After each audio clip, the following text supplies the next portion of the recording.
Here I have REALME C30, and today I'm going to show you how to record screen on this device.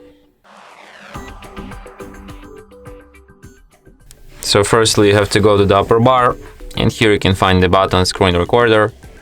So by holding your finger on it, nothing happens. So to start recording, you just tap on this button once. Here you can select audio source, you can record microphone, device audio, or both, and you can also show touches on screen. So after the countdown, recording starts. So let's record something, I don't know, maybe some settings.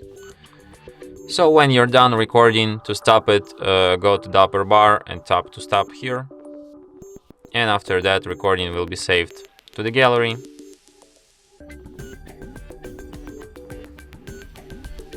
To the movies section, and here is our recording.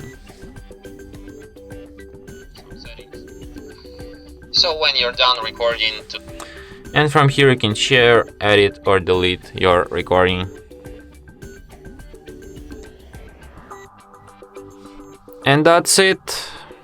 Thanks for watching. If you find this tutorial useful, don't forget to hit that like button and subscribe to our channel.